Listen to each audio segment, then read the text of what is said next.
नमस्कार, मेरा नाम सी अभिनव अग्रवाल है। और देखिए, ये जैसे कि हम सब जानते हैं कि ये एक आंतरिक बजट था जिसमें गवर्नमेंट के पास बहुत ज़्यादा विकल्प नहीं होते चेंजेस करने के लिए। अब जो जून जुलाई में बजट आएगा उसमें हम लोग मेजर चेंजेस देखेंगे, लेकिन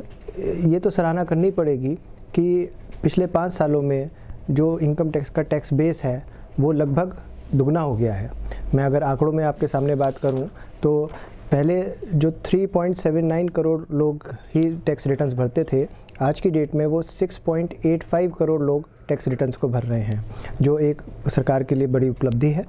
जिसकी वजह से आप देख सकते हैं कि टैक्स का जो कलेक्शन है, इनकम टैक्स का जो सिलेक्शन है, वो भी ऑलमोस्ट डबल हो गया है। जैसे कि आज पीयूष गोयल जी ने बताया कि पहले 2013-14 में जो टैक्स कलेक्शन था वो 6,38,000 करोड़ रुपीस का था, और जो पिछले वर्ष में लगभग 12 लाख करोड़ रुपए का रहा है। तो जिसकी वजह से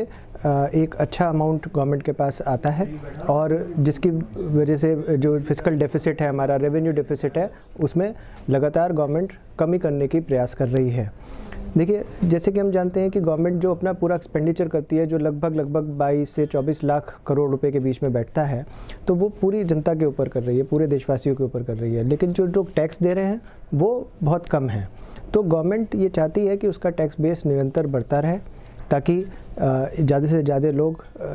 टैक्स कंट्रीब्यूट करें और देश की उन्नति में पार्टिसिपेट करें।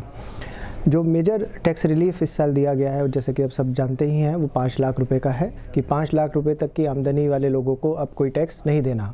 लेकिन मैं आपको बता दूं कि उन लोगों को रिटर्न, इनकम टैक्स की रिटर्न जरूर भरनी पड़ेगी, क्योंकि ये रिबेट सब्जेक्टिव है कि अगर आप 2.5 लाख से 5 लाख रुपए तक की इनकम है तो आपको सेक्शन 87A में आपको रिलीफ लेना पड़ेगा, जो कि 12,500 रुपये तक का रिलीफ है, तभी आपको ये टैक्स की छूट मिल जाएगी। 5 लाख रुपए से ऊपर जिनकी आय है, उनके टैक्स के रेट्स में या टैक्स के दरों में कोई बदलाव नहीं करा गया है, जो थोड़ा सा एक ड्रॉबैक है इस बजट का, क्योंकि सीधे 5 के बाद आप देख सकते हैं कि 20% का टैक्स स्लैब है। जो उम्मीद करी जा रही थी कि गवर्नमेंट इसके बीच का कोई ना कोई टैक्स स्लैब जरूर लाएगी, और जो सेकंड स्लैब है उसको भी बढ़ाने की कहीं ना कहीं बात हो रही थी। लेकिन क्योंकि बहुत सारे गवर्नमेंट के पास चैलेंजेस थे, तो इस वजह से शायद इस बजट में उन्होंने ये सब चीज़ें नहीं लाई हैं। मैं सराहना करना चाहूँगा मेरे चार्टर्ड अकाउंटेंट पीयूष गोयल जी का, कि उन्होंने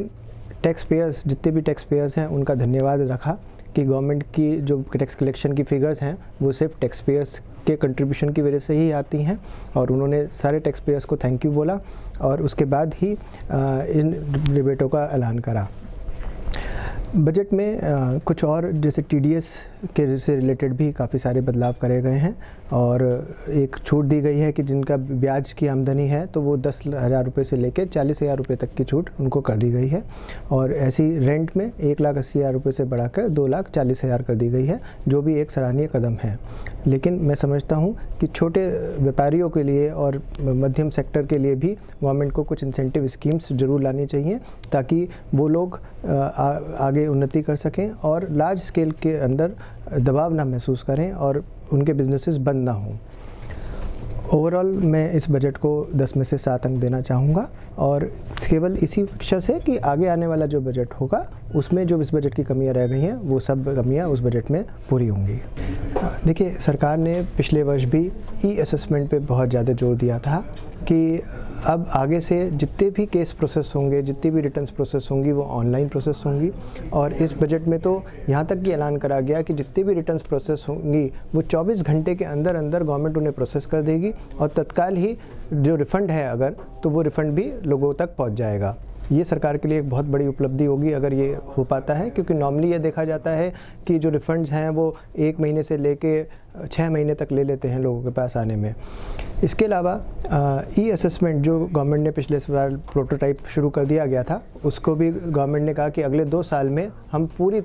पूरी तरह ई-असेसमेंट प्रोसीडिंग शुरू कर देंगे, जिसकी वजह से एक आम एसएससी को बार बार डिपार्टमेंट नहीं जाना पड़ेगा और ऑनलाइन ही अपने डॉक्यूमेंट्स सबमिट कर देने पड़ेंगे। तो इससे एक बहुत बड़ी राहत होगी कि लोग जो एक हैरेसमेंट से, करप्शन से थोड़ा सा डरते हैं, तो वो डर उनके मन से निकल जाएगा और वो अपने सारे डॉक्यूमेंट्स को स्कैन करके ऑनलाइन ही फाइल कर सकेंगे। धन्यवाद।